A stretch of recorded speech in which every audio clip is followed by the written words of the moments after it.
ദൈവസ്നേഹത്തിന്റെ നന്മകൾ ചില പുണ്യാത്മാക്കളിലൂടെ നമ്മിലേക്ക് ചൊരിയപ്പെടുമ്പോൾ അവർക്ക് നമ്മുടെ ജീവിതത്തിൽ അനന്യമായ സ്ഥാനം ലഭിക്കുന്നു. അത് ദൈവത്തെ മറന്നുകൊണ്ടുള്ളതല്ല, മറിച്ച് ദൈവത്തിന്റെ ഉപരി നന്മയ്ക്ക് വേണ്ടിയുള്ളതാണ്. മനുഷ്യരുടെ ജീവിതത്തിൽ അത്രയ്ക്ക് അതുല്യമായ സ്ഥാനം നേടിയ ഒരു വിശുദ്ധനാണ് വിശുദ്ധ അന്തോനീസ്. ചരിത്രത്തിൽ ഇത്രയേറെ അഗ്രഗണ്യമായ സ്ഥാനം നേടിയ വിശുദ്ധ ചുരുക്കമാണ്. വിശുദ്ധ അന്തോനീസിനെ ആ ശ്രേഷ്ഠ സ്ഥാനത്തേക്ക് ഉയർത്തിയതാകട്ടെ ദൈവവചനത്തോടുള്ള അദ്ദേഹത്തിന്റെ അഗാധമായ സ്നേഹവും അത് പ്രഘോഷിക്കാനും ജീവിക്കാനും അദ്ദേഹം കാട്ടിയ തീക്ഷ്ണതയും.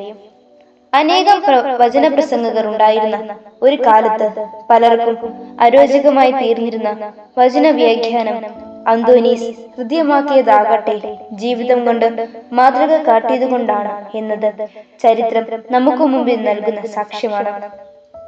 വിശുദ്ധ അന്തോനീസിന്റെ ചിത്രത്തിന് നമ്മിലെപ്പോഴും ശ്രദ്ധേയമായ ഒരു ഓർമ്മ നൽകുന്നുണ്ട്. കാരണം ഉണ്ണീശോയെ കയ്യിൽ വഹിക്കുന്ന ഒരു വിശുദ്ധൻ, ഒപ്പം ഒരു ലില്ലിപ്പൂവും വിശുദ്ധ ഗ്രന്ഥവും. പിശാചിനെ തോൽപ്പിക്കാൻ അദ്ദേഹം ഉപയോഗിച്ചിരുന്ന ഏറ്റവും വലിയ ആയുധമായ വിശുദ്ധ കുരിശും പിടിച്ചുകൊണ്ടുള്ള തിരുസ്വരൂപവും നമുക്ക് കാണാൻ സാധിക്കും.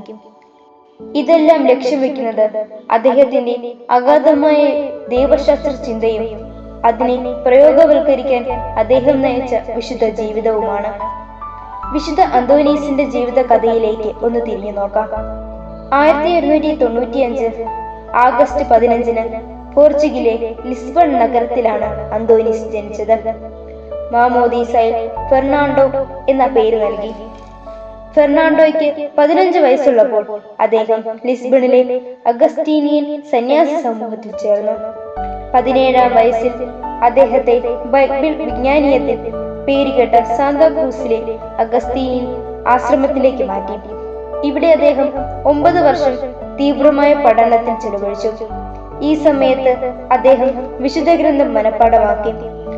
ഫെർണാണ്ടോയ്ക്ക് 25 വയസ്സുള്ളപ്പോൾ സുവിശേഷം പ്രസംഗിക്കാനായി മൊറോക്കോയിലേക്ക് യാത്ര ചെയ്യുന്ന 5 ഫ്രാൻസിസ്കൻ സന്യാസിമാരെ കണ്ടുമുട്ടി. 5 മാസങ്ങൾക്ക് ശേഷം സുവിശേഷത്തിനു വേണ്ടി രക്തസാക്ഷികളായ ഈ 5 പേരുടെയും മൃതദേഹങ്ങൾ മൊറോക്കോയിൽ നിന്ന് കൊണ്ടുവരുന്നതും കാണുവാനും അദ്ദേഹത്തിന് ഇടവന്നു. അവരുടെ മരണം ഫെർണാണ്ടോയെ ആഴത്തിൽ വേദനിപ്പിച്ചു. ഈ മനുഷ്യർ സുവിശേഷത്തോടുള്ള സ്നേഹത്താൽ സ്വന്തം ജീവൻ നഷ്ടപ്പെടുത്തി. ഫെർണാണ്ടോയ്ക്കും സുവിശേഷത്തിനു വേണ്ടി രക്തസാക്ഷിയാകണമെന്ന് തീവ്രമായ ആഗ്രഹമുണ്ടായി.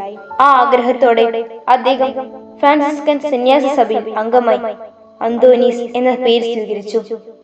അദ്ദേഹത്തിന്റെ ആഗ്രഹമനുസരിച്ച് സുവിശേഷം പ്രസംഗിക്കുവാനും രക്തസാക്ഷിയാകുവാനും അദ്ദേഹം മൊറോക്കോയിലേക്ക് യാത്ര തിരിച്ചു.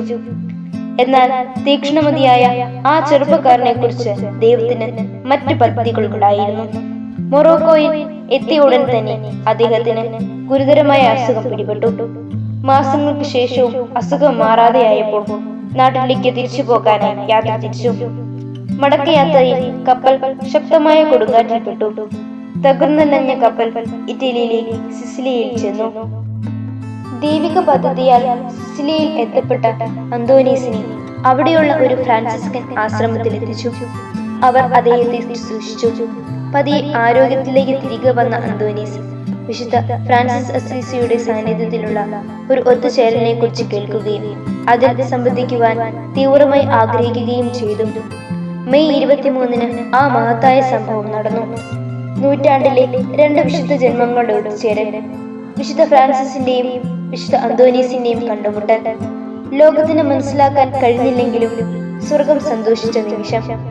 തുടർന്ന് ഇറ്റലിയിലെ വടക്കൻ പ്രവിശ്യയിലെ ഒരു ചെറിയ ആശ്രമത്തിലേക്ക് അന്തോനീസ് അയക്കപ്പെട്ടു. അവിടെ അദ്ദേഹം പൂന്തോട്ട പരിപാലനം, ഡൈനിങ് ടേബിൾ വൃത്തിയാക്കൽ, പാത്രം കഴുകൽ, കൃഷിപ്പണികൾ എന്നിവ ചെയ്ത് ജീവിച്ചു.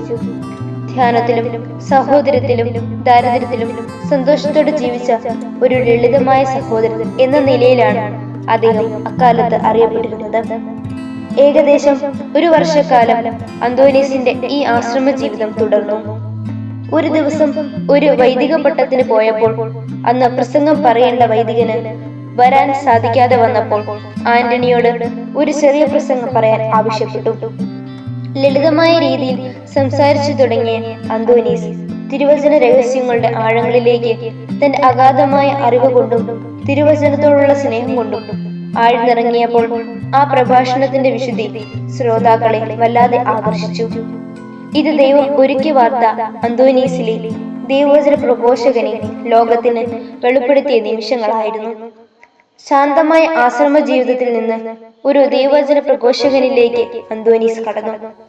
അനേകായിരങ്ങൾ അന്തോനീസിന്റെ പ്രസംഗത്തിന്റെ ചൈതന്യത്താൽ മാനസാന്തരത്തിന്റെ മാധുര്യം ആസ്വദിച്ചു. വിശുദ്ധ അന്തോനീസിൽ മറിഞ്ഞിരിക്കുന്ന അഗാധമായ ജ്ഞാനത്തെക്കുറിച്ചും കഴിവിനെക്കുറിച്ചും ഫ്രാൻസിസ് അസീസി കേട്ടു. താമസിയാതെ വടക്കൻ ഇറ്റലിയിലേക്ക് പ്രസംഗിക്കാൻ അദ്ദേഹത്തെ നിയോഗിച്ചു. അന്തോനീസിന്റെ കാലത്തെ പല പ്രസംഗകരുടെയും പ്രശ്നം അവരുടെ ജീവിതശൈലി അവർ പ്രസംഗിച്ച ജീവിത രീതിയുമായി ചേർന്നു പോകുന്നില്ല എന്നതായിരുന്നു. അവരുടെ ആത്മീയ വഴികാട്ടുകളിൽ ഒരു യഥാർത്ഥ സുവിശേഷ പ്രചോദിത ജീവിതശൈലി കാണാൻ ആഗ്രഹിച്ച ജനത്തിന് വിശുദ്ധ അന്തോനീസിൽ അത് കാണുവാൻ സാധിച്ചു. പറഞ്ഞതിനേക്കാൾ ഉപരി പ്രവർത്തിക്കാൻ പ്രേരിപ്പിക്കുന്ന ശൈലി അവരെ ജീവിത പരിവർത്തനത്തിലേക്ക് നയിച്ചു.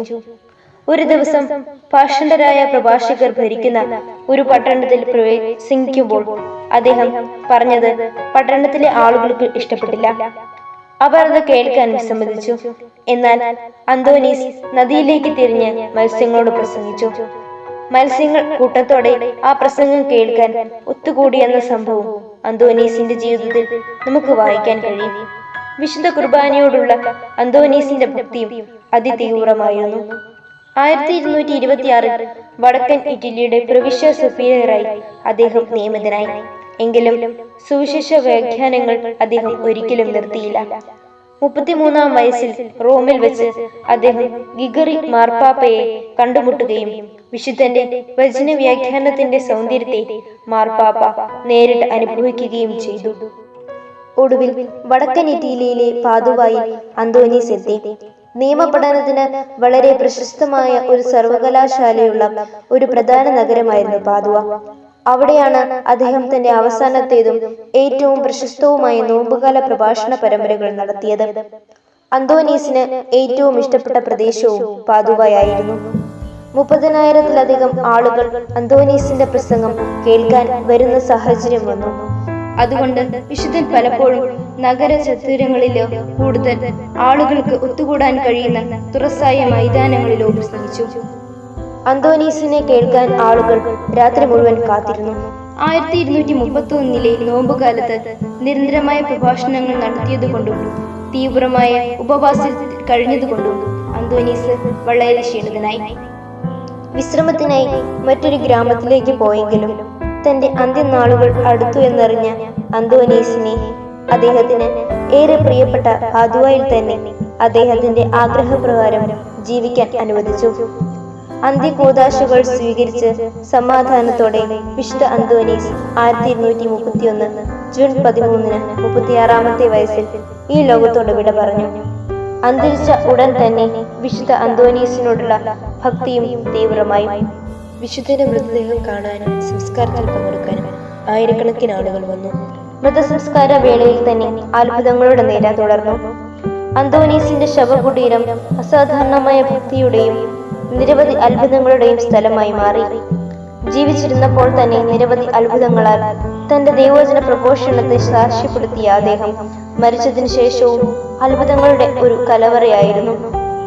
അദ്ദേഹം മരിച്ച് ഒരു വർഷത്തിനുള്ളിൽ 1232 മെയ് 20-ന് ഗിഗറി മാർപ്പാപ്പ അദ്ദേഹത്തെ വിശുദ്ധനായി പ്രഖ്യാപിച്ചു. 1946-ൽ 12-ാം പീയൂസ് മാർപ്പാപ്പ അന്തോനീസിനെ സഭയുടെ വേദപാരംഗതനായി പ്രഖ്യാപിച്ചു. അന്തോനീസ് പുണ്യവാളന്റെ മാധ്യസ്ഥം യാചിക്കാത്തവരും അതുവഴി ജീവിതത്തിൽ ഒരിക്കലെങ്കിലും നന്മ സ്വീകരിക്കാത്തവരുമായി ആരുമുണ്ടാവില്ല.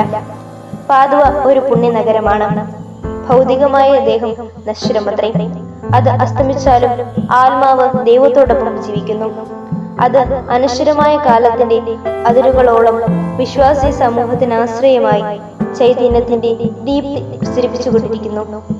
ഇത്ര ധന്യമായ ജീവിതം കൊണ്ട് വിശുദ്ധി കൈവരിച്ച ആ വിശുദ്ധന്റെ നാമത്തിലുള്ള ഒരു ദേവാലയ സ്ഥാപനം കൊണ്ട് വിശുദ്ധന്റെ ജീവിത വിശുദ്ധിക്ക് സാക്ഷ്യം വഹിച്ച പാതുവ എന്ന നാമം ലഭിച്ച ഇന്ത്യയിലെ കേരള സംസ്ഥാനത്തെ കോട്ടയം ജില്ലയിലെ പാതുവ എന്ന പ്രദേശത്തു നിന്ന് വിശുദ്ധനെ കുറിച്ച് പറയുമ്പോൾ ആ വിശുദ്ധിയുടെ നൈർമല്യത്തെ അനുഭവിച്ചറിയുവാനും നിരവധി അത്ഭുതങ്ങളുടെ പ്രദേശമായ കേരളത്തിലെ പാതുവായിലേക്കും എല്ലാവരെയും ക്ഷണിക്കുന്നു.